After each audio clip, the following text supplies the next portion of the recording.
Hi everyone, this is Emily with Moms with Cameras, and today is our first ever video tutorial. I'm very excited and a little nervous, so bear with me. But at any rate, we're going to talk today about using the high pass filter to selectively sharpen an area of an image. And so today we're going to work on this little baby image that I photographed last week. And this is especially good for this type of image because I want to make sure that all of his little baby skin stays super, super soft, but I do want to bring a little extra focus to his eyes and then a tiny bit to his lips too, because those are just stellar. But his eyes especially, because that's what mommy and daddy are going to be looking at. That's what they love, is this little face. So we're going to sharpen that area while keeping all of the skin nice and smooth. So the first step is we're just going to duplicate our background layer, and I just right clicked to do that. I use a mouse with my Mac, but if not, you can also go to layers, duplicate layer, and we have our background copy, okay. And I'm going to go to filter, other, high pass, and click on that. And it's going to get like really gray and funky, and don't worry, that's how it's supposed to be. I like to put it pretty high because I can always lower the opacity up here, so I'm going to go ahead and stick with 10, and I'm going to click OK. Now this has globally sharpened, like it's awful, you can see over here, it's just, oh, but this has globally sharpened the entire image, and I don't want that because I don't want his skin sharpened, I don't want my background sharpened, so I'm going to go over to my lasso tool. You can click L, or you can just get your lasso tool, and I am going to make a loose loop around his eyes. And then I'm going to hold the shift key so I can also select something else without losing my first selection. And I'm going to make just another little loop around his lips because we're going to sharpen those a tiny bit. And so this is what I actually do want to keep it's a rough chop of what I'd like to keep sharp. And I'm going to go ahead and select inverse. So now I've selected everything except for what I want to keep sharp, and I'm just going to delete it.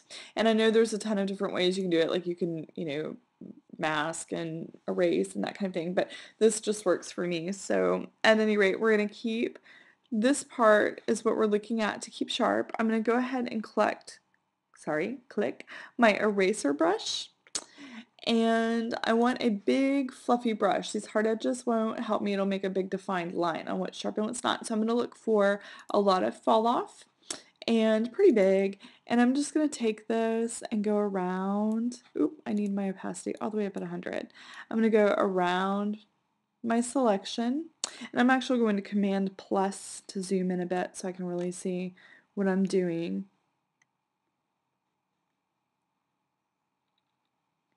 And I'm just going to go around and get rid of most of it, except for if his eyes were open, we'd be going around leaving the eyeball sharp too, but they're not. They're little closed baby eyes. So I'm going to get everything off with the exception of, I'm not pushing right now, with the exception of this little line here.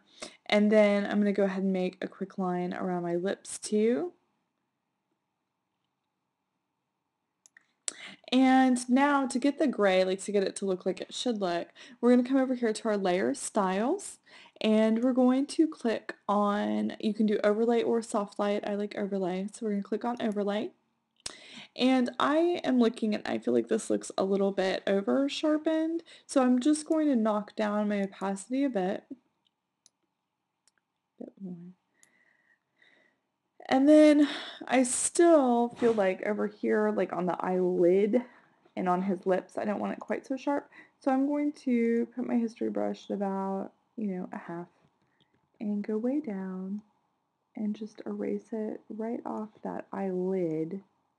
And then also take a quick sweep across his lips because I do want them a little bit sharpened because they're fabulous little baby lips, but I don't want them competing, with his eyes.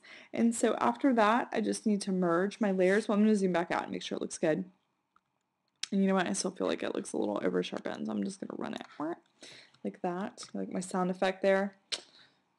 And now I feel like it's looking good, so I'm going to go ahead and highlight both of my layers. You just click the shift key and then Command E, or I guess it's Control E maybe on a PC, in merge layers. If not, you can go to layer and merge layers.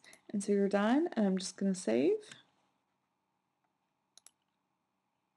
And it's all done. So thank you guys so much for bearing with the roughness of the first time doing this, but we're so excited. I think it's an easier way for everyone to learn. I definitely learn best by seeing, and hopefully you guys can too. I hope all of y'all have a great day. Thank you so much. Bye.